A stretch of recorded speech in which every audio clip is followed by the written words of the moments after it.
about that, guys. In the future, when you want to join a webinar, if it's scheduled for that time, you'll just log into the online platform, and then you'll see the green banner across the top, letting you know that a live webinar is currently happening. And you'll just click on that green banner, and that is how you can join. When you join, we ask that you do listen only for the most part, just so we don't have any audio feedback between mics.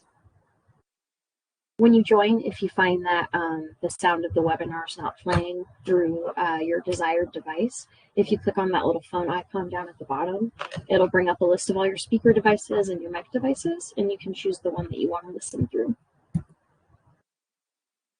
You can interact today during the webinar. There is a hand tool all the way down in the bottom right-hand corner if you want to raise your hand. Maybe if you asked a question in the chat and you feel like you missed it. You can mute and unmute your mic if you did join with your mic. You have a little mic icon down in the bottom, and then there is a public chat available. You can participate by typing in the message that you want to send into the public chat, and then you can either hit enter or you can click on the little paper airplane icon to submit it to the public chat.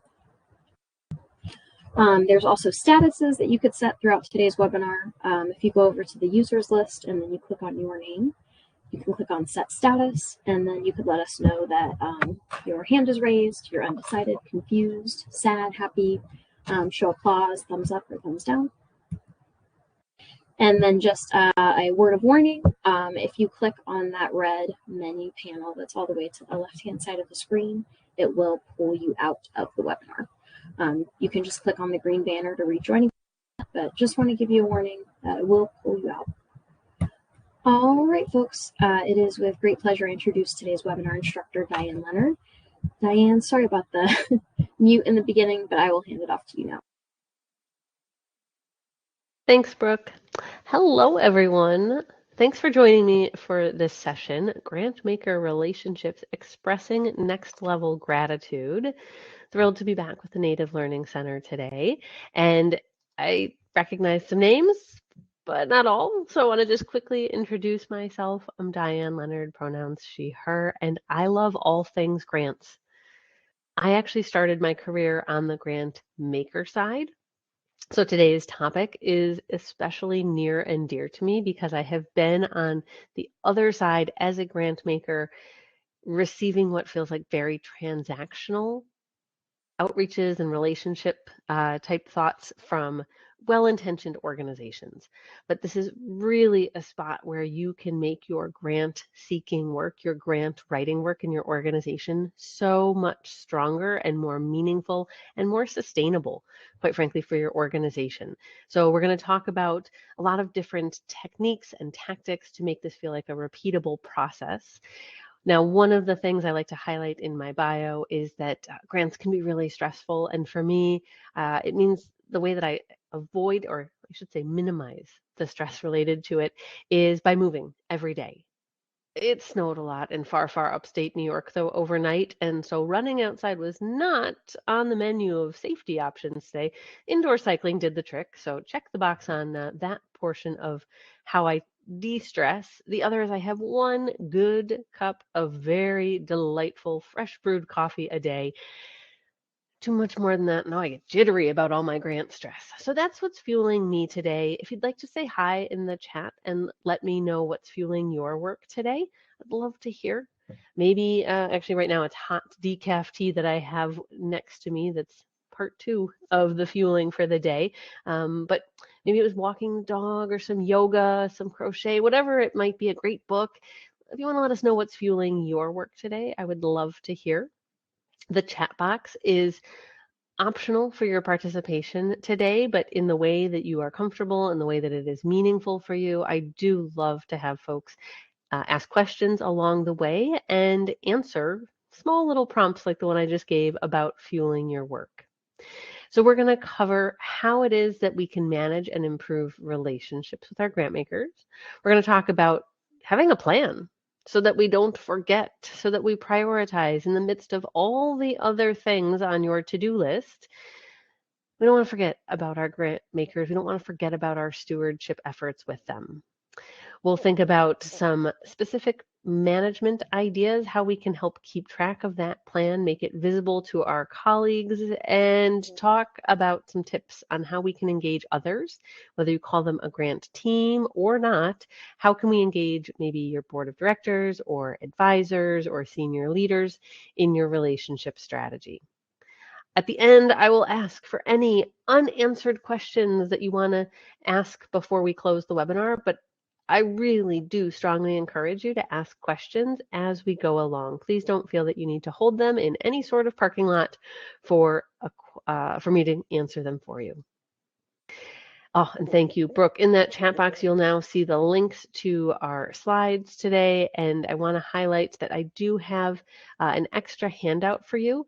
There is the PDF of the slides, but also the PDF of our Grantmaker Relationship Toolkit is there for you.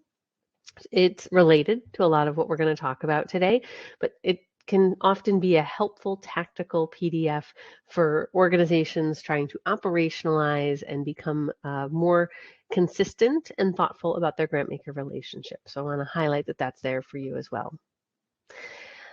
Let's think about our grantmaker relationships. If you are willing to share in the chat box on a scale of 1 to 10, 1, not comfortable with grantmaker relationships, 10, I love grantmaker relationships and stewardship.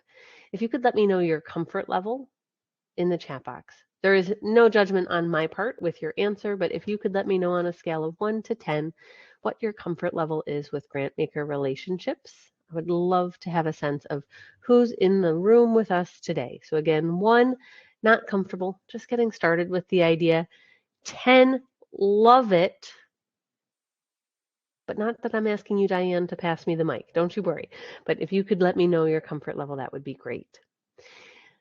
Part of why I like to understand your answer to that question is so that we can talk about, well, how do you go from a 1 to a 2, or from a 2 to a 4, or from a 4 to maybe a 6 or a 7? How is it that you take where you are right now in your grantmaker relationships?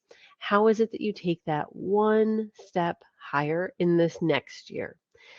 I don't want to put pressure on you that you need to go from your personal comfort level, or maybe from an organizational comfort level, from say a 3 to a 7 overnight. I don't think that's realistic. So as we go through this session today, I am not encouraging you to do all of these things tomorrow, or to do all of these things on Monday, or to even do all of these things on January 1st. I think that's an unrealistic pressure that you would be putting on yourself. Rather, based on your answer of where are you, or where is your organization comfortable in terms of grantmaker relationships, I would like you to find out of today's session, what is your next one thing that you will try? That is what I would like you to be listening for, to watching for. Some of the things we talk about today, you might say, we already do that. Fantastic. Please take a moment and pat yourself on the back when you find those items in today's session. But when I'm talking about a particular approach or a suggestion, an idea, and you go, that's not something we do. Is it one that we're interested in? Maybe you'll end up making a list. Like maybe it's just even on a little sticky note next to your desk. 2 or 3 things that catch your ear, catch your eye as we're going through the conversation. And then at the end, you can pick which one do we want to try first. I hope that takes some of the pressure off for you. No pressure to do all of these things. Please consider looking for, listening for what you are already doing, because that's important to acknowledge. And then out of the things suggested today, narrow it down to a short list of things to consider so that at the end you can pick one thing that will be the first thing you try and expand. So as we're thinking about our grant makers and our relationships with grant makers, whether we are talking about foundations, so community foundations, private foundations, doesn't matter, or if we're talking about city government, or if we're talking about state government or federal government, all of those types of funders are grant makers. And those are all grant makers we want to think about relationships with, because it's people granting to people. Regardless of the format and structure of their applications, regardless of where the money originates from, it is people granting to people. So we don't want to treat our grant makers in a transactional way. We want to treat them like people. Why would we talk about grant makers like an ATM? The 4 steps here on the screen that I'm going to walk through in greater detail are helping us to, as organizations that receive grant funds, not treat grant makers like an ATM. I'd like you to think about an ATM machine, whether it's in the lobby of a bank or it's a drive-through or it's one in the front of a grocery store or it's one in the center of a mall. Think about an ATM. All right, I hope you have a visual of one. Why do you go to the ATM? That's right, because you want cash. You need cash for some sort of upcoming purchase or a trip, or perhaps, like in my household, if the school-aged children have taken the cash in order to buy concessions or pay for a field trip or do the things that need cash at school, like, oh, I need some more cash in my wallet for the next round of expenses. It's transactional. I need cash. Take the ATM card or the credit card that you're going to use in order to get the cash out of the ATM machine and move on with your day. It is completely transactional. You don't need a relationship with the ATM. You're right. Yes, you need a relationship with a bank, with a financial institution, but you don't have a personal relationship. Hey, how you doing today? How's the weather? What's the snow like for you? You don't have those conversations with the ATM. It's a machine. Oh, can you think about what it feels like as a grant maker to be treated like a mechanical machine? It's a transaction. I need cash. I better call the grant maker. That's the feeling we want to avoid having our grant makers experience. So we're going to walk through these 4 steps to do just that. Avoid having our grant makers feel like they are just a transaction for our organization. The first step I want you to consider: when you receive a grant award, when you receive your payment for a grant, you've received the grant check in the mail, and so what is it that you're going to do? Now, this is different than a contractual payment received in response to, say, the reimbursement request that you have put into the government system. But if you have received a grant award letter that then comes with a grant check, whether physical or ACH or EFT, you need to, by IRS standards, put out a form letter. We should express gratitude in that form letter. That form letter is transactional, very, very transactional. So how do we go beyond the form letter? Well, we might consider saying thank you to grant makers in other ways. We might think about saying thank you beyond this formal IRS letter. There were no goods or services received in exchange for this grant. So transactional. How could we say thank you? We could say thank you by maybe sharing some artwork. We could say thank you by having a handwritten note be mailed. I know, mail with a stamp. And I know stamps have gotten expensive, but we could actually mail something to the grant maker expressing our gratitude. We could have one of the beneficiaries of the programs or the services that were funded by the grant handwrite something, share a story, and say thank you about the impact. Those are all options that are far from transactional, far from that idea of treating our grantmaker like an ATM. So maybe you say, oh, artwork. All right. Artwork is one of the most likely things to end up being saved on a desk, tacked to maybe the corkboard behind or on the wall in a frame in any grantmaker's office. On the left-hand side is a thank you card that was made by a participant in an adult day program for those with Alzheimer's disease. They had an art therapy program.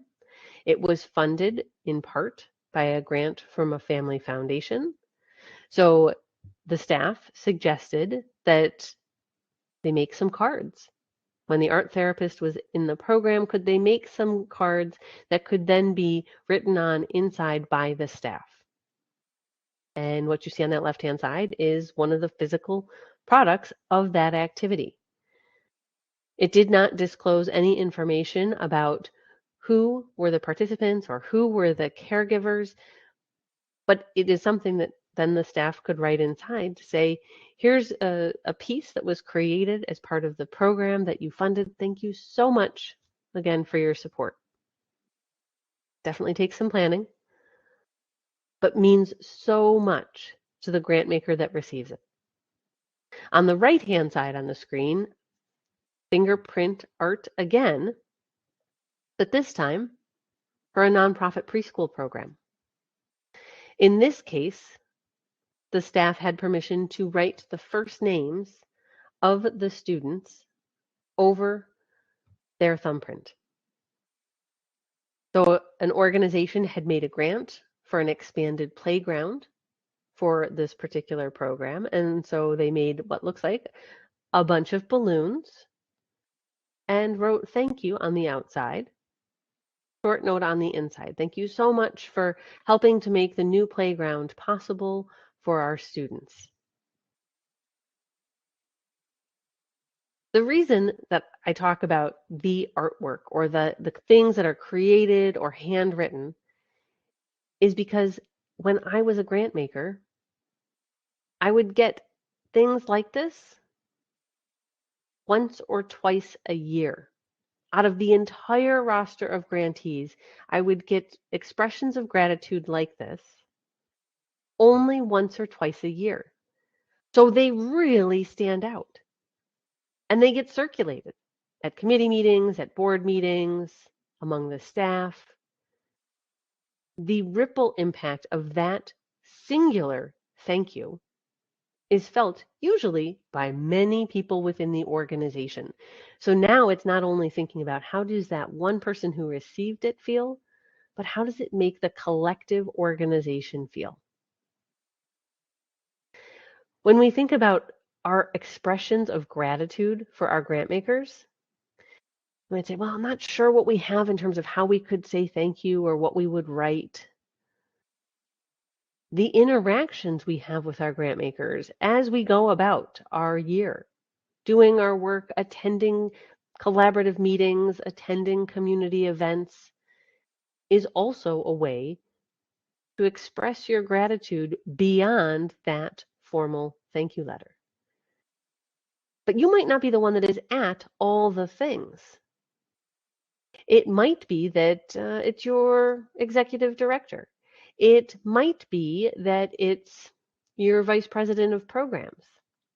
You want to make sure that your team, your organization understands that when you are thinking about where are we going in the course of this year, where might we run into our grant makers? Where might we want to be ready to say hi? To say, oh, it's so good to see you. You know, we were just talking about you yesterday. We were watching the art therapy program in action. Thanks again for your support of that project. Small recognition, person to person. It's nothing that took extra time, but it's acknowledging the relationship that you have with this funder. But it takes forethought to have your staff know, wait, who funded what? And I might run into them at the conference. We worked with a museum once that was focusing on their relationship building efforts, and they were talking about how they were going to find connections to the different grant makers. And in passing, I heard that there was going to be a number of staff out the next week because they were going to a national conference for museums. Oh, that's fantastic. What an amazing opportunity to perhaps interact with grant makers. I said, what? What do you mean? Well, have you looked at the list of attendees? Who's going to be there? Oh, we hadn't considered that we should be prepared with that. Well, what are we supposed to say to them? Do we need to be like asking them for money? No, no, no. I said you don't need to be asking them for money, but who's there that you already have a relationship with? Maybe because they funded you or because you've talked to them before. But let's make sure that those 4 or 5 staff who are going to go to the conference know the 2 or 3 people that if you end up in the coffee line with them or sitting next to them at a session, that you could have a nice, casual, professional conversation for just a minute or two. It is not that you have to deliver a full verbal report of what's going to be in the grant report the next time. It is absolutely not about asking for money again. That's off the table. We don't want to do that. That makes the whole thing transactional. It's about acknowledging who are they? Why are they supporting you? Why are you grateful? Why are you happy to see them? If you're at something like a conference, oh, great question is, oh, what'd you think of the keynote speaker? Get them talking. Have a nice conversation. It doesn't have to be all about the grants that they supported. It's about the interaction and getting to not only know the funder. My colleague Tammy Zonker talked about this at a recent national conference I was at. It's not just about knowing your grant maker or your donor, the formal things. What do they fund? When is their deadline? But it's about understanding them, remembering they're people. So what is important to them? What did they take away from that keynote? What did they think of the collaborative conversation that took place? It was a whole community, a whole county worth of nonprofits and social service agencies that met to talk about homelessness in the community. What did you think about some of the recommendations that you heard today? Get them talking about your shared experiences. But that can only be done if it's not just you, air quotes, just you who's prepared for those conversations, but others in your organization who are also out and about and perhaps interacting with grant makers. So that is our first step, to think about where we can naturally find a way to say thank you. Our next step is to think about the actual implementation of the grant. So now we are focusing inward, not on where do we interact with a grant maker, but on what does it look like from the minute we get the award notice until it's time to report and close on the grant. What does it look like to implement the grant? You might say, Diane, that's the easy part. Oh, we know that's where the hard work really begins, doing the work that was funded. But there's a wide range of what implementation looks like. And it's not, please, to be very clear, it is not a knock on an organization that has received a grant award, but rather a reality that there are some organizations that go above and beyond grant maker expectations. There are others that meet expectations, and there are those that will fall a little short of expectations. It's not that they aren't great people or they aren't a great organization, that they aren't doing great things, but it might be a misalignment of expectations between grant maker and grantee. That could be the case. It could be a misunderstanding by the staff implementing the program about what it is that should be tracked so you can report on it. It's minor, small things that might lead to a grant maker feeling somewhat let down, like their expectations weren't met. So it's not, as I said, that the organization isn't doing great work. It's not that it is an intentional not meeting expectations, trying to do the least amount possible. What I want to acknowledge is that it comes down to understanding what is this one grant maker's expectations, because each grant maker has slightly nuanced expectations. Just like if we went back to school, whether we're thinking that maybe we're back in high school or if we're in some sort of higher education, each teacher, educator, or professor has slightly different standards for what is the highest quality work in their classroom. Each grant maker also has slightly different expectations about what makes the best grantee for them. So on the screen, I have some different examples of what it would potentially look like to excel with a particular grant maker. Grant maker A might feel that, oh, grantees that exceed my expectations are those that invite me to the things.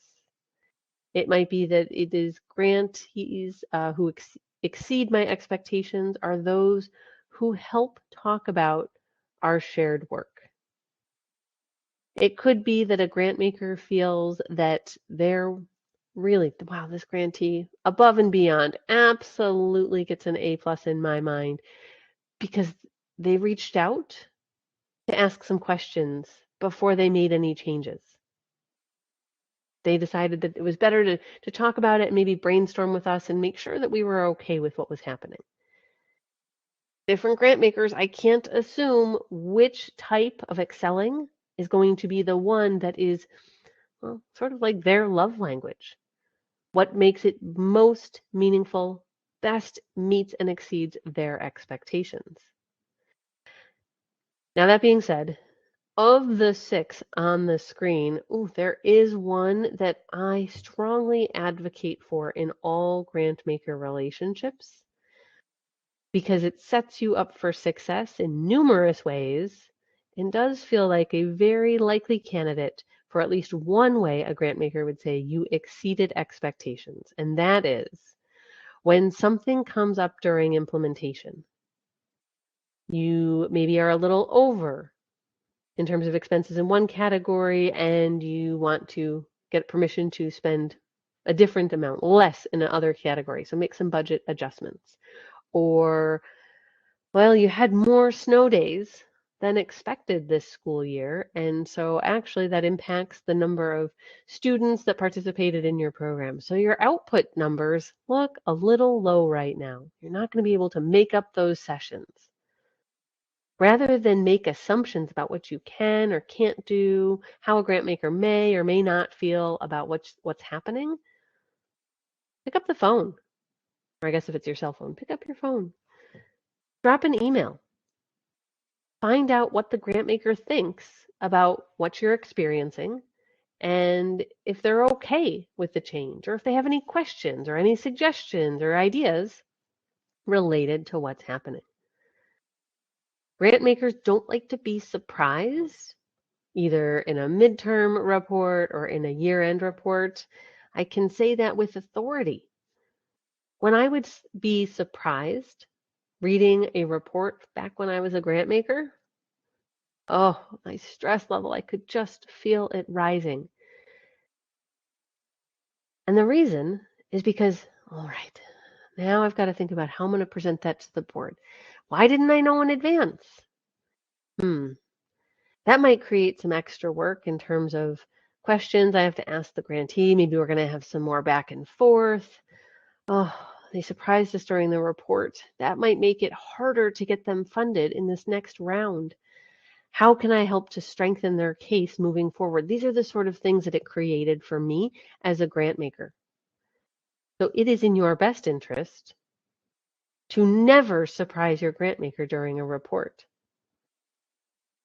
It might not be that things went as planned, but if they know that before they read the formal report, that is a great example of treating your grant maker like a person, not a transaction.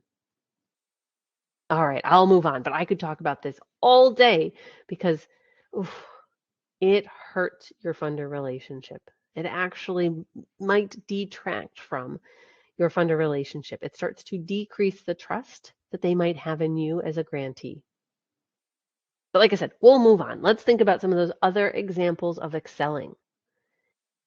Site visits or an open house. Some way that you can invite the grantmaker to see your work in action. If anyone wants to share in the chat box for me an example of how or what you have invited a grantmaker to. Were you having a ribbon cutting? Were you having a holiday concert? Were you having a graduation ceremony for the adults who had gone through some workforce development training? Were you able to engage your grantmaker? Is it appropriate for you to invite not just even one, but maybe multiple? One good rule of thumb is if you are thinking about inviting elected officials to some sort of event that your organization is putting on, I would stop to think about, are there any grant makers who should also be invited to said event? That is one great thing that many organizations already have as a muscle. Geez, I really want to invite an elected official to this. If you already have that approach in your organization, please expand your invitation list to think about grant makers. If you're going through the effort of hosting an open house, of hosting a site visit, physical or virtual, if you have a big event happening, it's already a lot of effort your organization is putting forward. Let's capitalize on that. Let's give it even a little stronger return on investment or an ROI, and let's invite our grant makers too. Perhaps, though, what you're thinking about for excelling, maybe it's not just about saying thank you to the grant maker directly in that required letter, or maybe in one of those extra special thank yous, like those art examples I shared a few minutes ago. Maybe what you want to do to say thank you is actually to give the funder a shout out. So I want to share with you a few quick examples of what that could look like. So in this screenshot, we have an organization that has said thank you to Dollar General.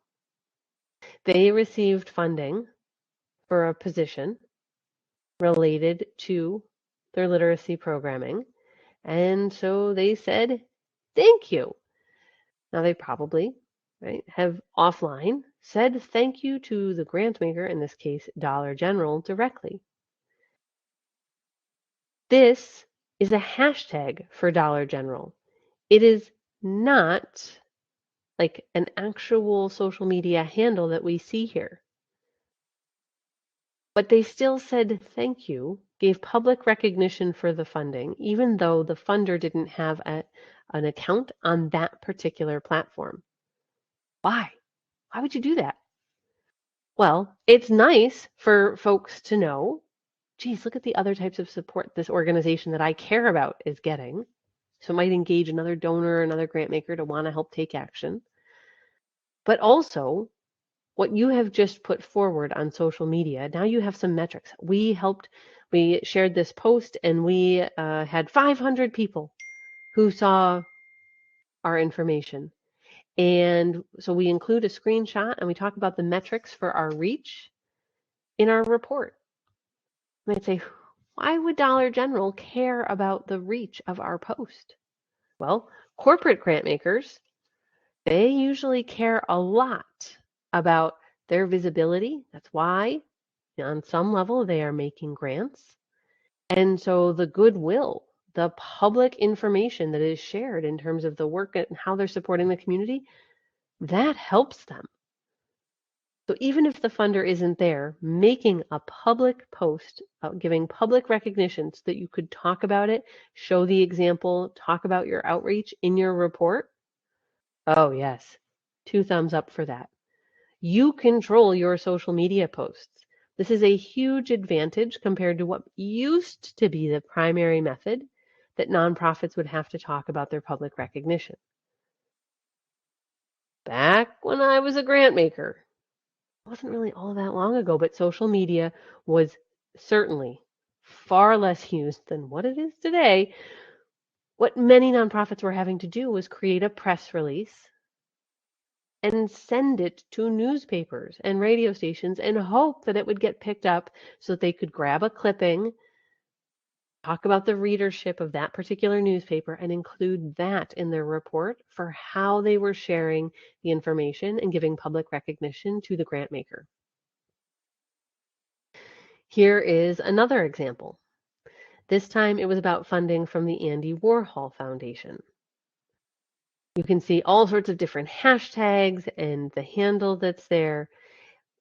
This again serves the purpose of helping others who already care about your work see what sort of work is being funded. It might engage them in a different way, and you now have something else related to your outreach, to your promotion of the funding that you could share in your report.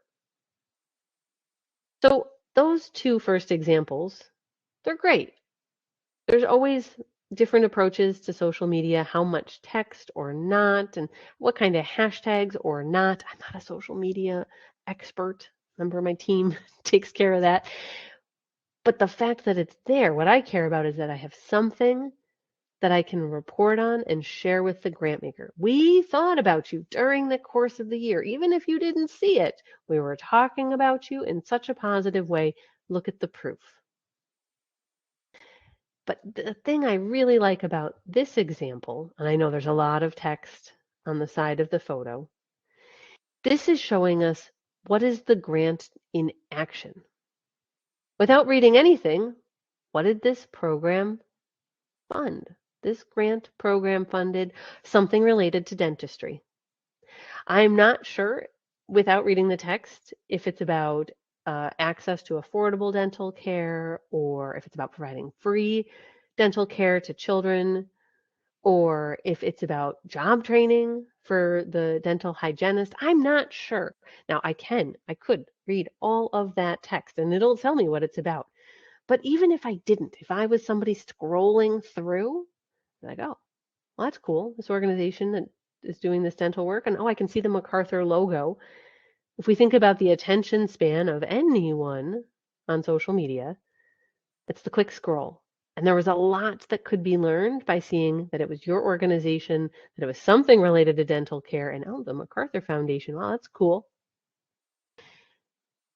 So think about, what does the image say? Or maybe, oh my goodness, if there was a video, oh, wouldn't that just make the social media algorithms just absolutely love you and probably give you some much better reach numbers that you're going to get to share with the grant maker in your report. Again, it's not that the grant maker has to be present on that platform.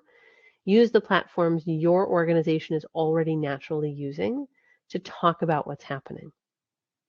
Now, what is probably the most common way that we see organizations giving public recognition? That's right. It's the big check picture. Or in this case, it's a little check, but there's a lot of people in the picture to talk about the grant award. This is helpful. It's not that it's wrong. I certainly would prefer to see organizations talking about grant awards by using photos or videos of the work that was funded.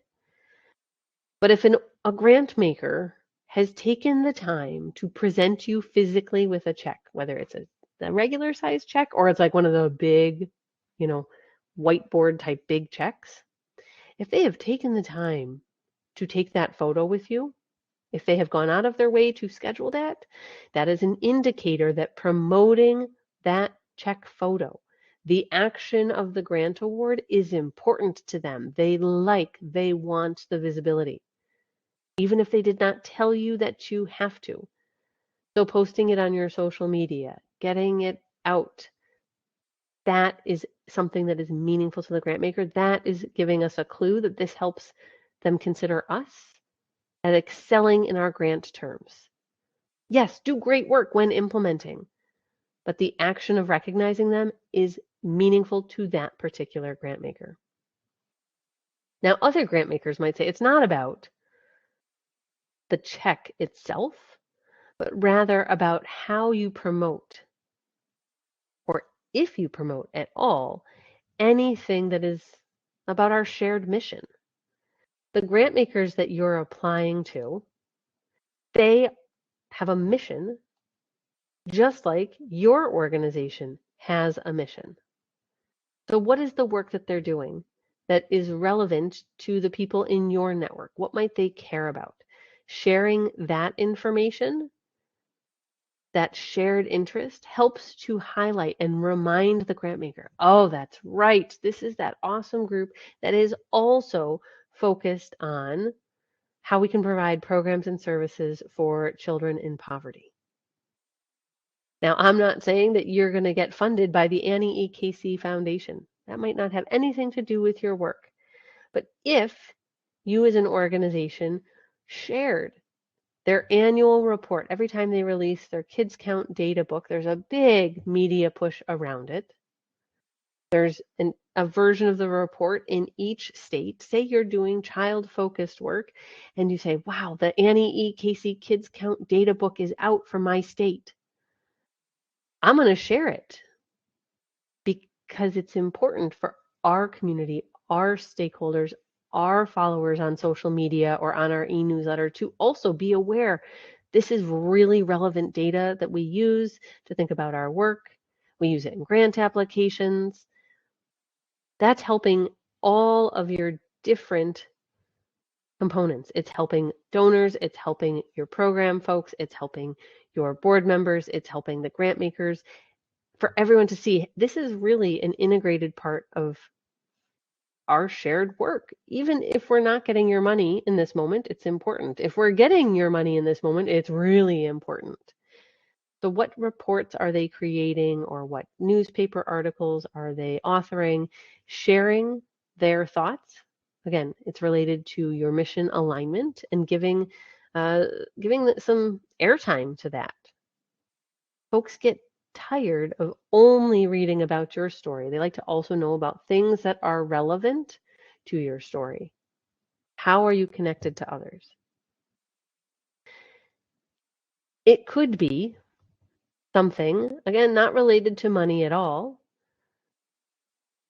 Community foundations all around the United States have different programs. Some have youth philanthropy programs, some have donor advised funds, some have giving circles for adults.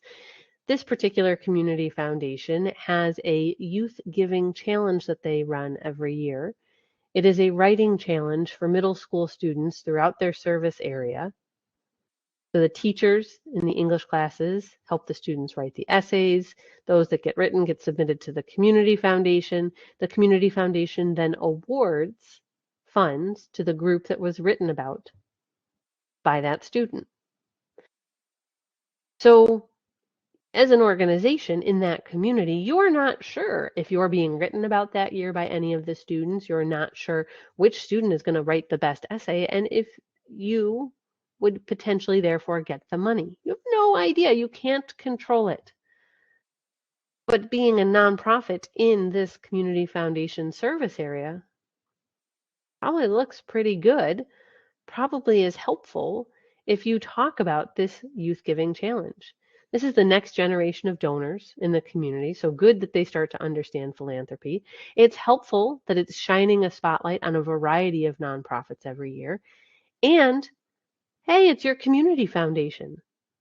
You might be looking to them for funding in the future. So this gets kind of a tally mark in a non-transactional way to highlight their work before you go knocking on their door to talk about the next grant. Another way you can promote the grant maker's work is about promoting other grantee awards. This is a big check picture from one of the Impact 100 giving circles and programs.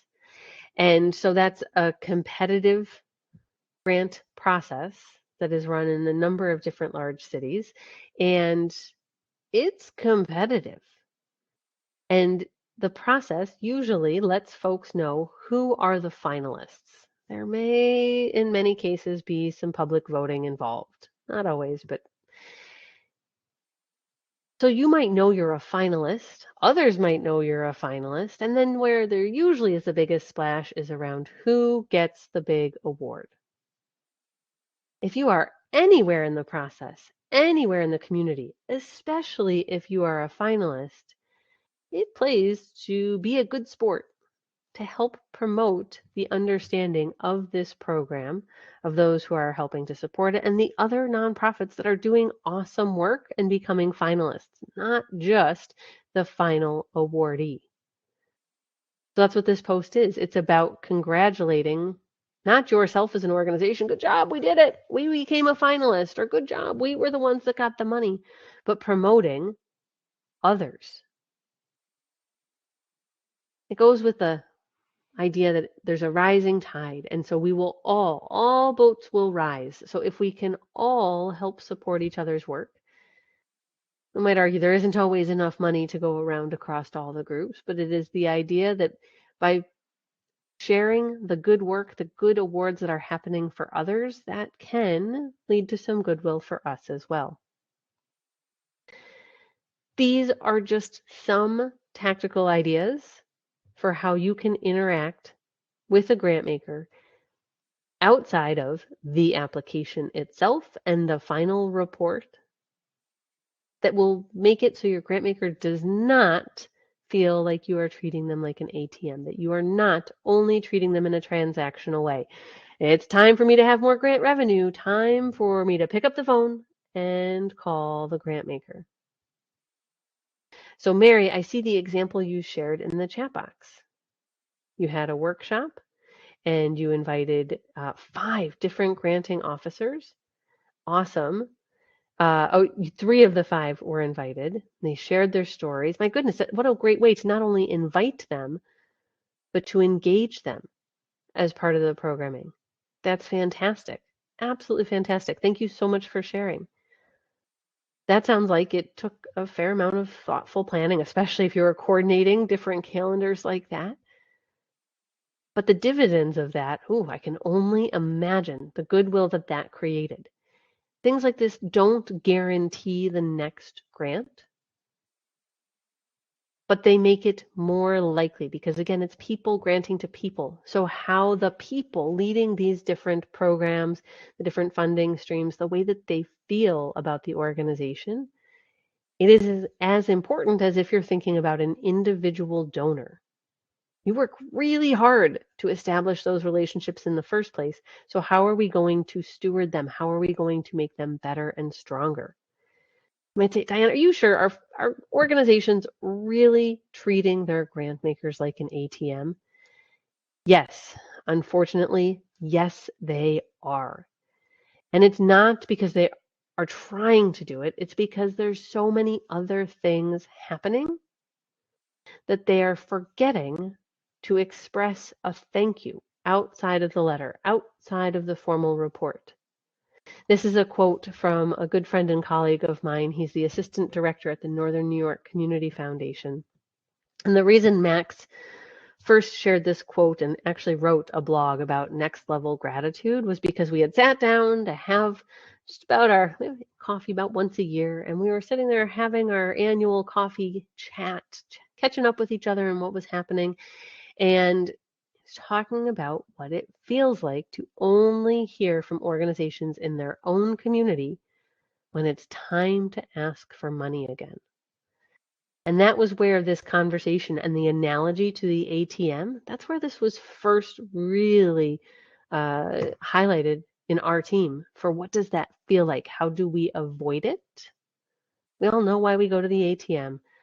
We all know why we would want to call the grant maker. Hey, I'm thinking about applying for your January 1st deadline. Could I ask you a few questions? Great that you're trying to talk to them. Get your questions answered. I promote that all the time. But if they haven't heard from you in 11 months and 10 days, that is transactional to them. So what else can we do? How else can we make our grant maker feel engaged? something that is special, something that is unique to what you know about them. What I want you to avoid is trying to do all the things, which also includes avoiding sending them all the things. Often after I share these different examples, well-intentioned folks will be like, oh, well, so what I'll do is I'll put them in our CRM system and I'll make sure that they get all our newsletters and our annual report and all the invitations to all of our events. That's great. That way it's kind of automated, it's already happening.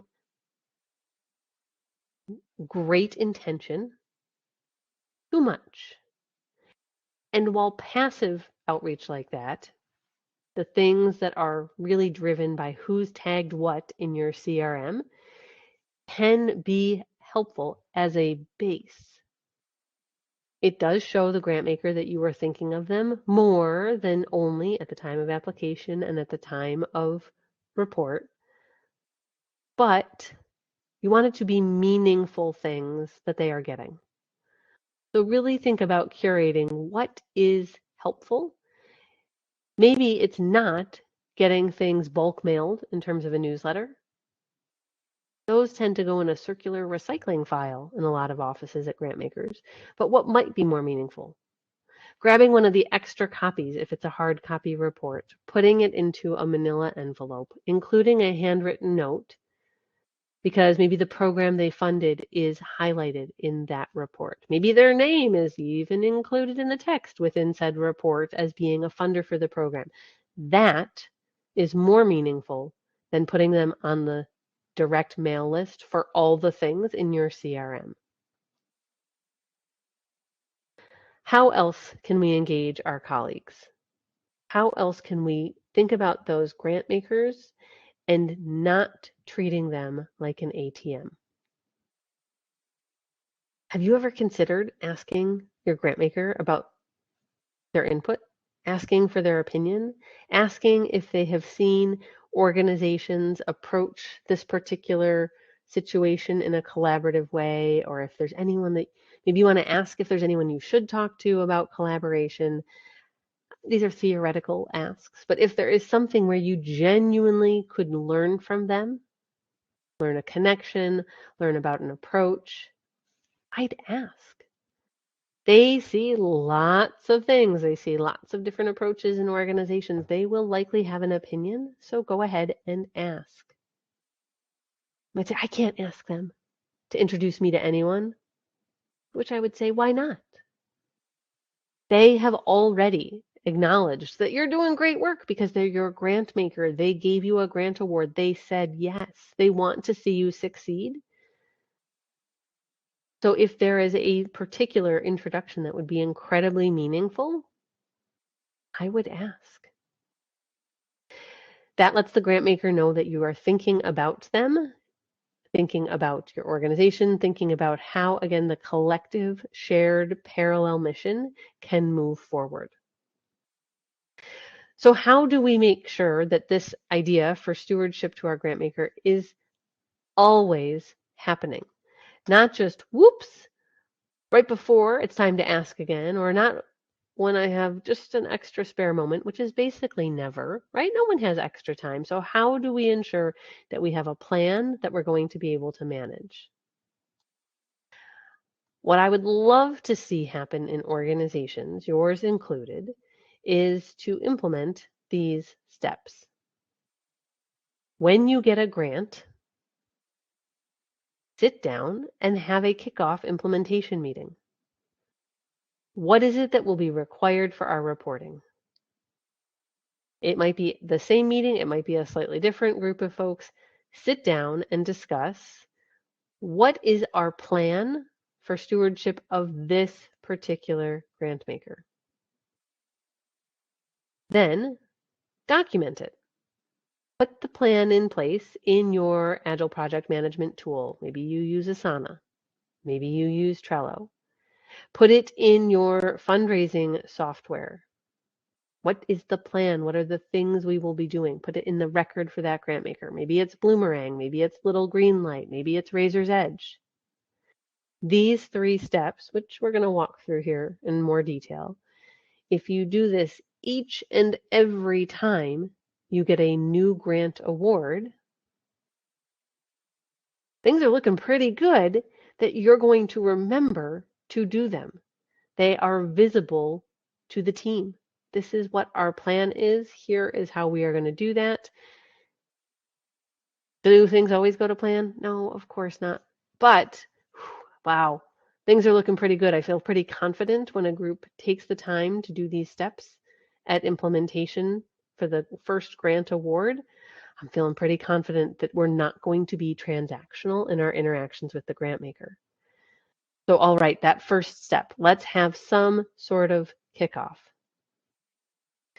Let's think about, what do we need to track? There was recently, my heart was broken. There was a situation with an organization we work with where the report to the grant maker had to say, unfortunately, we did not collect this data this year. It was something that was written into the report as something that they would track and report on, and it was not, because it was not communicated from the folks on the team who helped write and approve the application to the folks who were doing the work during implementation. There'd been also some staff transition, which can be part of what causes this. And in the report, they had to say, we did not track it. It was avoidable. This kickoff implementation step could have helped. What did we say we would collect? Who's going to collect it? Who's going to analyze it? How are we going to have it for the report? That second step, what's going to be our stewardship plan? Not just doing the things we said we would, when we said we would, how we said we would in terms of the work itself. How are we going to focus on the relationship part? All right, what are those report due dates? Let's make sure that those are on the calendar, that they're noted in our software, project management, fundraising tools. Is there anything we know we want to invite the grant maker to? Is it the spring concert? We want to make sure that they're invited to that performance. Is it that we have an annual gala in November? We want to make sure that they aren't getting the auto invitation. We don't want to think we're trying to have them pay for their ticket, but we want to make sure that we have an extra that we can mail with a handwritten note to invite them. What do we think are the things we will do? Oh, that's right. Nope, I don't want them to get all the newsletters bulk mail. I want them to get 2, because I'm going to write a handwritten note in the March newsletter and in the July newsletter.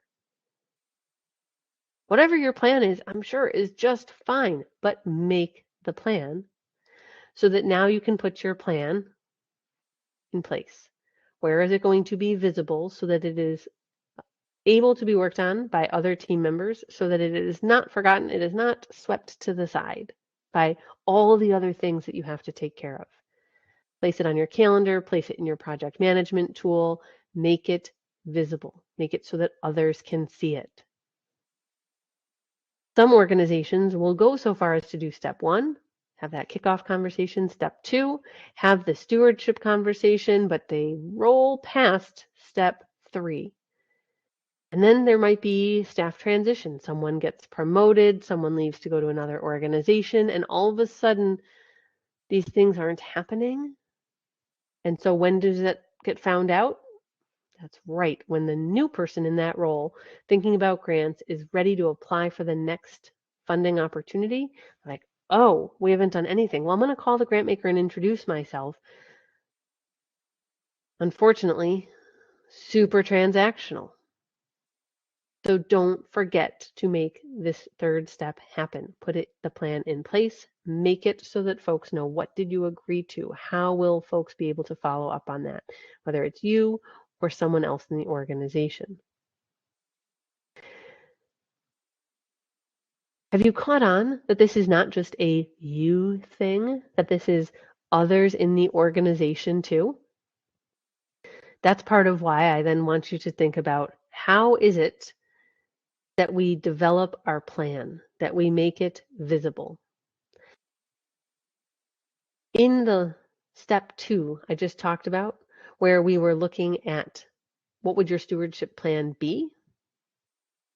Well, What I didn't talk about is what is the grantmaker's preference? When you're doing outreach before you apply the first time, you might be thinking about a grantmaker's preference.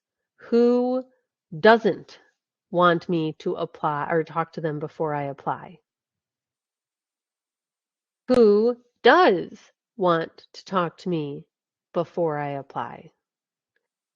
We can't assume that because they said yes or no, or this was the preference, email versus phone, we can't assume that that is their preference for those that they have said yes to. It may be very different, especially to the folks who said, no, don't talk to us before you apply. They might now love to hear from you. But we're not sure if it's email or if it's phone. We're not sure if there's a particular type of thing that they like to hear about. So we should ask. When we get the award, when we're expressing our gratitude, sending our formal thank you letter, maybe we want to drop an email and ask. Maybe we want to make a phone call and ask. And what we learn through whatever medium we are trying to learn should be documented in our fundraising software or in our grant management tool or in the folder on Google Drive where we save all of their information, or in the spreadsheet where we talk about our grant deadlines and plans for the year. I'm fine with any of those, but make sure that what their preference is documented somewhere if you have learned it. That means, that then you'll be able to follow that. You'll be able to do exactly what the grant maker wanted. The reason we can't make assumptions is that each grant maker is totally different. They may have also had some staff transition, so we don't know what their preference is. We can't assume. We should ask, we should document it, and we should follow it. If we are following it, then great. We can make adjustments if needed, but what we are doing is honoring that relationship, honoring that there are individual preferences at the grantmaker organization level and also with the individuals at the grantmaker doing the implementation work, doing the tracking, reading the reporting. So as we're thinking about managing those grantmaker relationships, I'm talking about grantmakers, and I have been throughout this session, in a big way. It might be an organization that's 1 or 2 staff. It might be an organization that has no staff. It could be a really big foundation with 35 staff. When I talk about grantmakers, I do like for you to think of the organization itself, but to remember that there are people behind that organization making the decisions. And so you need to think about, how do I interact with this organization? But how do I get to know the people there? To quote Tammy Zonker again, it's one thing to know the grant maker. It's one thing to know who the grant maker staff might be or the board members might be. It is quite another to understand them. What is it that gets them excited? What is it that makes them want to say yes? So I want you to think about all of these grant maker relationships like you would individual donor relationships. We're going to think about how we can also maybe engage our board and our team, right? We're going to need them to do this. As we think about relationships, and if we think about what it feels like to do individual donor relationship stewardship work, you might be as stressed as I was when I first thought about this concept. I am not a fundraiser. Does that resonate with anybody else? Is anybody else here not a fundraiser? Like, I'm a grant professional. I like to write things. I like to type things. I am not one who loves to go out and ask for money over coffee or take people out for dinner so that I can ask them for $10,000. That is not me. Like, I'm a grant professional. There's a reason I chose this part of the work. An introvert. I can pretend to be an extrovert, but I'm like, oh no, that's really scary for me. I'm shy. I'm an introvert. I'm like, I'm not sure I want to go ask for money. I'm not comfortable. I'm not saying that you have to be comfortable doing those sort of interactions, but I need you to think about the grantmaker interactions. because it might not be you doing the work, it might be someone else who is comfortable. We still want to honor that it is people. And so when we're thinking about our grant makers, just like in nonprofits where there is lots of movement in staff, promotions, changes to different organizations, the same happens with grant makers. Some might, yes, be there for a long portion of their career, but there is lots of career movement across grant makers as well. And so it could happen that the grant maker that you've been working with, the staff member in that particular organization, is no longer going to be your contact. I would recommend that you ask for a meeting, ask for a connection so that you can have access to that person to find out what is their personal preference. You might understand the organizational preference. That will not have changed because of a staffing change, unless maybe it's the CEO or executive director of the foundation. But if your contact has been promoted or left the organization, the organizational preferences are unlikely to have changed, but the main contact you have, their preferences very well may have changed. Best to ask. I had once worked with a contact at a grant maker that would say on their voicemail, "Thanks so much for calling. Please don't leave a voicemail. I don't listen to or return voicemails. Please send me an email." Well, that is really clear preference. Thanks so much for sharing. Happy to know and abide by that. If that person had been replaced because they were promoted or because they had left the organization, so now there's someone new in that role, can I assume that the new person has exactly the same very specific preference? No, I need to ask. Okay, so maybe it's not about the grant maker moving, leaving, changing roles. What other individual ways do we need to think about our grant makers?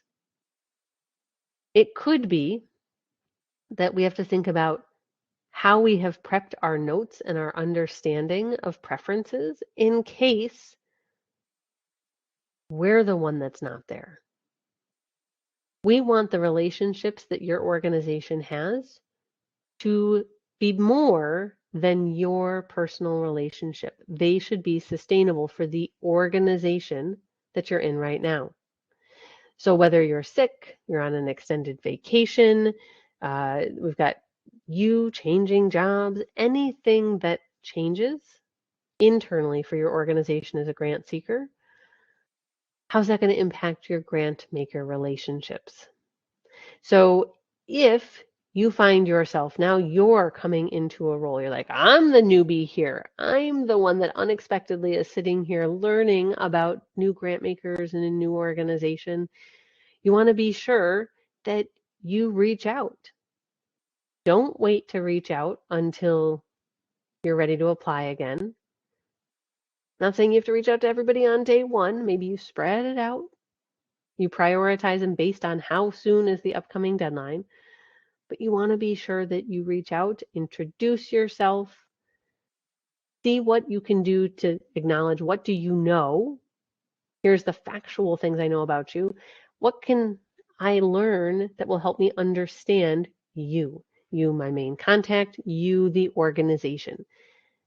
Ask those delightful questions like, tell me about something that you're really excited about in terms of the impact being created that is currently a funded project.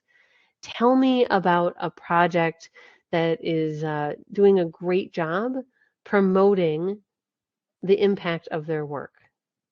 Get them talking about themselves so that you can not only know that grant maker, but understand what is important to them. What does success look like? Now, of course, there could be the situation where something doesn't go as planned, and so you get to play the new card with the grant maker. I'm calling because I've just learned that we had a report due to you 3 weeks ago, and I've only been in this role for 4 weeks.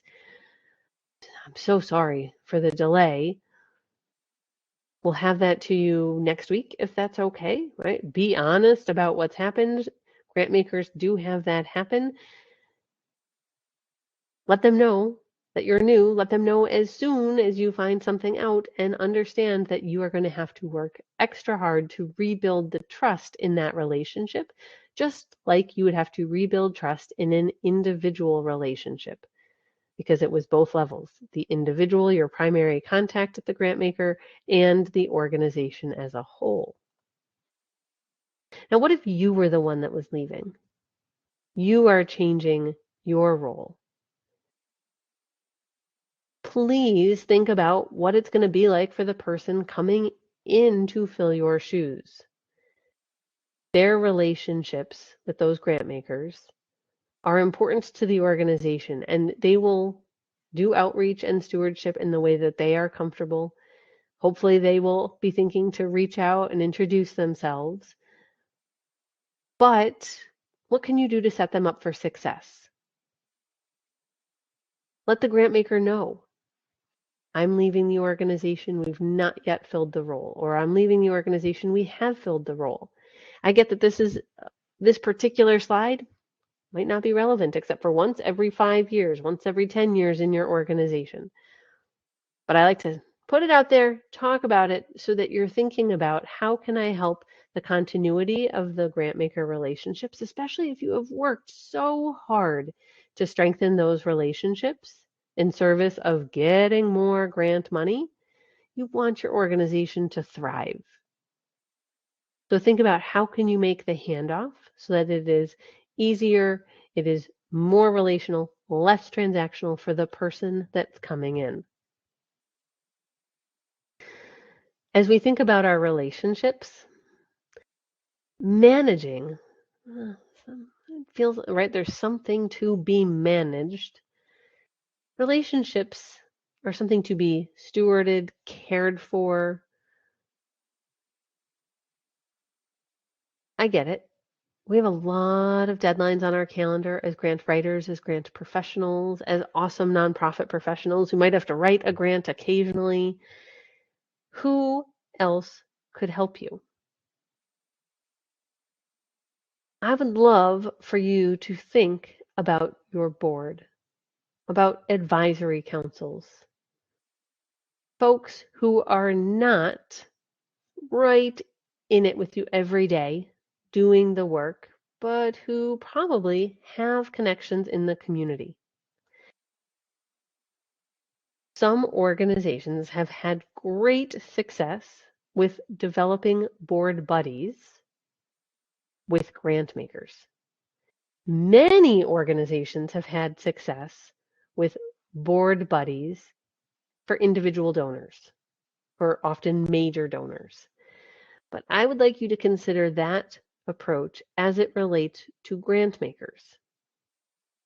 Are there any relationships that are held by board members, by directors, advisors, that could help as it relates to relationships? Diane, how are we going to know who they know? It's usually the first question I get when I bring this up. Yes, it's because I want you, in addition to taking that idea of building board buddies, I want you to regularly check in with your board or your senior leaders, your advisors, about, who do you know? Not by saying, does anyone know someone at the Northern New York Community Foundation? Does anyone know someone at the Annie E. Casey Kids Count Foundation? And we're not going to get answers. We're going to probably hear a lot of silence. Instead, and this is in that download your Grantmaker relationship guide, instead, I want you to circulate over email or in person at a meeting our super technical, I'm joking, relationship questionnaire. Write the name of the grant maker, write the name or names of the people who work there, the people who are your contacts and some of the others involved, so that you can ask, not, do you know anyone at the Annie E. Casey Foundation, but do you know anyone on this list? What you'll see when you open up that PDF guide, again, the link is in your chat box from Brooke. When you open up that guide, what you'll see in that relationship questionnaire, it's not fancy. It is there and ready for you to populate and use and make your own, but it is very basic. What you're trying to do is give the name of the organization, who are you trying to find connections to, and a simple yes or no. Do you know anyone on this list? If yes, might you be willing to make an introduction? You're not asking for them to solicit. You're not asking for them to help write the grant. You're not asking for them to help edit the grant. You're asking for them to make a connection. Some folks will look at that list and they'll know people.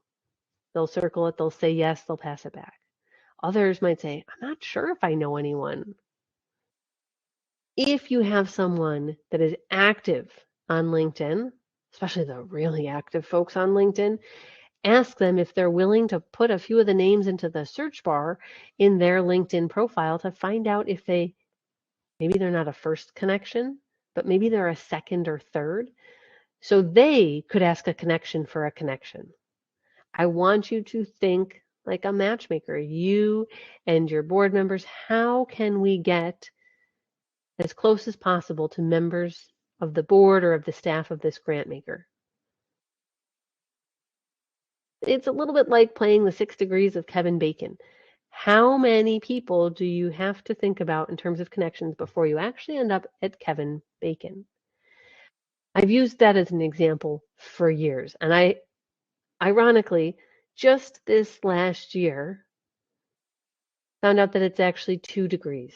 You might say, really? To Kevin Bacon? How? Turns out that Kevin Bacon is in a band with his brother.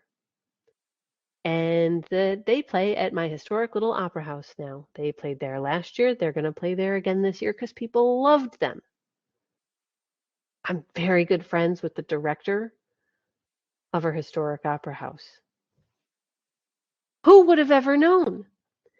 But my previous 6 degrees of Kevin Bacon comment, where I would have been like, I'm probably at like 5 or 6 degrees to get that far. All of a sudden, things changed. They came to the opera house for the first time.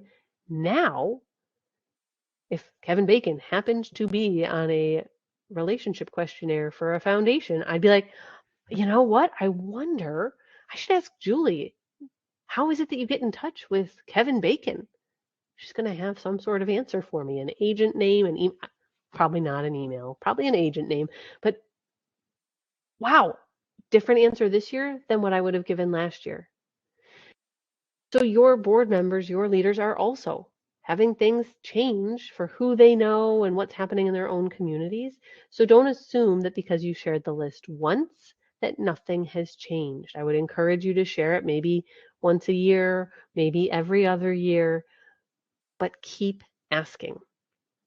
And then what you learn, well, let's make sure that you document it somewhere in your grant management software, in your donor database, in your Excel spreadsheet about that grant maker, in the notes portion of your project management tool, somewhere so that it is visible to other people in the organization. Who have you found? As we think about our grant maker relationships, I get really excited. Getting a grant maker to say yes is such a huge accomplishment. And the reason I wasn't talking about, well, let's build a relationship for the very first time with a grant maker today, that's really hard. And it's not just about what your relationship building is, that's also about your application and who you're competing with. Different sort of conversation than what we're doing today. Today is about how do we, after we did all that hard work and we got them to say yes, we stood out in that pile of applications. We said yes. They said yes to us. How is it that we manage it? How is it we make it better? How is it we express next level gratitude? Because if we think about the cost to secure a new grant award, not just the time spent writing, but big picture, all that grant seeking work and effort. It's really expensive to bring a new grant maker in to get them to say yes. We want to spend the time and effort to keep them on our grant maker award list. We want to spend the time on that relationship. Maybe we won't get money every year. Maybe we'll get money every 3 years, every 2 years. but we want to spend time thinking about how can we foster this relationship for sustainable funding, for growing the organization, for taking us to infinity and beyond. Now, there is a very particular book behind me here on the screen. In fact, let me grab it so you can see. It's not a very big book. It's called Unicorns Unite, and it is by Jessamine Shams Lau, Jane Liu, and Vu Lei. And Vu Lei is very well known for his blog and keynotes in the nonprofit community for talking about how grant makers should take away some of these requirements. Let's not make folks write all these character counted responses. Let's not make folks spend hours and hours and hours on applications and reports. Let's make it a more equitable process for all organizations. That is his main message in his work, keynotes, etc. Well, as one of the co-authors in Unicorns Unite, no surprise, it is about equitable approach to organizations and to grant funding. But what I really love about the book and why I wanted to bring it up and share a few particular points with you is that it is about thinking of your grant makers as funding partners, which is really treating your grant makers like people. Thinking about how can I talk to these people? How can we collaborate with these people? How can we achieve our shared missions and goals together? Great, great book.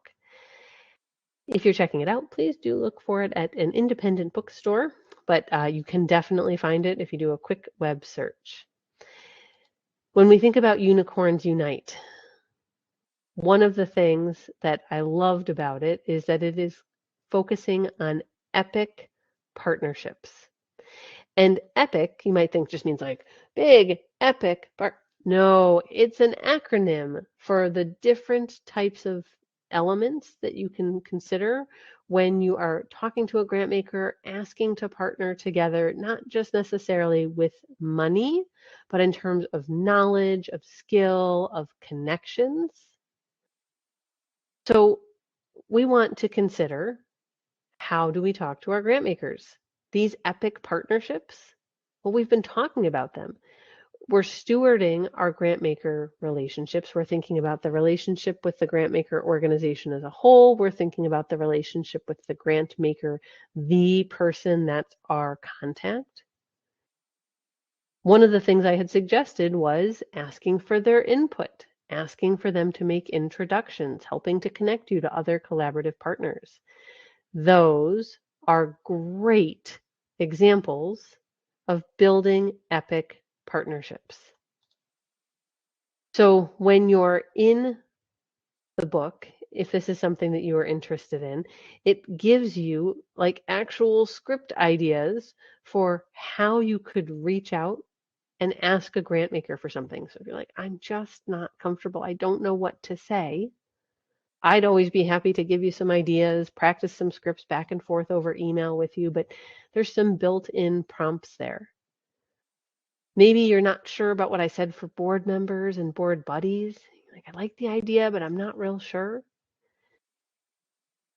This is a visual map that you could lay out. Okay, if I ask the board member to help here with a connection, what could happen? And you can chart out the impact or the path that you might want to have that journey take, that relationship take. So I think it's a lot of interesting ideas. I highlighted 3 things out of the book that to me are really closely aligned with what we've been talking about today. There is far more than that in this book. Some of it's very lighthearted, right? It's talking about nonprofit, social service, community support type folks as unicorns, awesome unicorns, which is why they're saying unicorns unite. Let's treat our relationships with grant makers in a different way. But like I said, fantastic book, lots of different ideas in addition to what I have shared with you already today. And as you can tell, I love books, and so I love making book recommendations. Now we are closing in on the end of our time together today, and so I want to give you space to ask some questions. You've been attentive in the session. You've answered some of my questions in the chat box, but what do you have for unanswered questions about expressing next level gratitude, building these grantmaker relationships with folks who have already said yes to you? They've already made a grant award. So what you're trying to do is make it stronger. What questions do you have for me? I would love to see those in the chat box. You are also always welcome to email me a question afterwards. My email is diane@dhleonardconsulting.com. Perhaps you say, no more email, please. I receive plenty. I don't want to send or receive any more. I don't blame you. I'm not mad about it, but you are welcome to instead ask questions if you prefer on social media. You could send me a direct message on LinkedIn. You could send our team a message on Facebook or on Instagram. Honestly, wherever you are comfortable asking a question about grants, we are comfortable answering your question about grants. Maybe it's in the comments in the blog on our website. Truly, anywhere you want to talk grants, we are happy to as well. Now, I know it takes a moment to type those thoughtful questions into the chat box. I'll give you a moment here to do that. I do, again, want to remind you that there's the slides. Thank you again, Brooke, for sharing those, and the relationship guide. Please don't go buy that off our website. It would charge you. It is free if you click on it through the links that the Native Learning Center has provided. But I want to be sure to highlight you've got those as follow-up resources, and that indeed I am absolutely happy to hear from you afterwards to answer any additional questions. Maybe it's when you go to try the relationship questionnaire, or you're thinking about those LinkedIn connections and the 6 or maybe 2 degrees of Kevin Bacon. Always happy to hear from you when you're in the middle of implementation of these ideas. Mary, great question. How to handle a grant officer who calls all the time? Right. Some of us might be like, that would be great if we heard from our grant maker all the time. But they might be more like a micromanager. So I think that it's an important question. You want to, help the grant maker. You want to answer their questions. The money is really important to your organization. Some initial suggestions. So it makes me wonder if there's a reason in either not necessarily your organization's implementation, but maybe another grantee's implementation that has made them so they don't trust that things will go as planned. So they're trying to get ahead of it. They're trying to stay ahead of it, so there are no surprises for them come reporting time. So I wonder if there's any questions you could ask about how to make the work visible, your progress visible to them, so that they don't feel that they have to call all the time. Maybe acknowledge, we know how busy you are in terms of managing your funding program. Is there anything we could provide you with, visibility to the program, to our progress, so that you would feel comfortable and at ease with our progress? Maybe so that you don't feel pressured or like you have to carve out time to talk to us every week. Maybe or do you want to set a monthly meeting?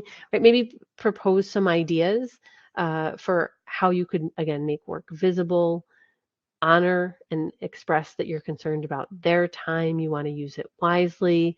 I would try maybe some of that. Mary, I'd also be happy to brainstorm with you more offline about what seems like a very unique situation.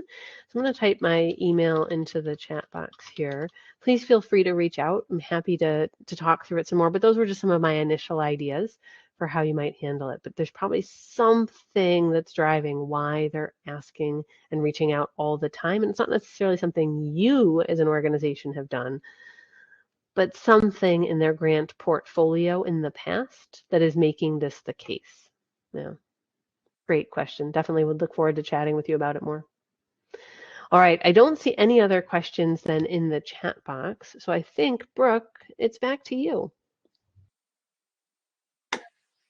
All right, thank you so much, Diane. Thanks for the incredible presentation and your insight answering the question. I have put the link to today's webinar feedback survey into the chat for you guys. I'm going to go ahead and put that in one more time. If you don't mind taking a minute to fill that in for us, it lets us know what is working really well, what we can improve upon for the future. And we do share that feedback with our instructors. Hopefully you can join us for our next webinar. That's going to be next week on the 10th. This one's going to be about velocity banking, the quickest way to pay off debt. This will be with Shantae Moore. You can access any of our recorded webinars through our new Catheta webinar archive. That link is also in the chat, but a little earlier on. I'm going to go ahead and copy and paste that for you one more time. All of the videos are now available on our YouTube channel. So you can go in, you can search them by topic, title. We hope you can check out our upcoming events. They're posted to our various social media. We're on Facebook, Instagram, LinkedIn, and Twitter. And we hope everybody has a fantastic rest of your day and a wonderful holiday season. We appreciate everybody for joining the webinar today. Again, thank you, Diane, for your incredible instruction. And I'm going to go ahead and close out now. Everybody have a great rest of your day.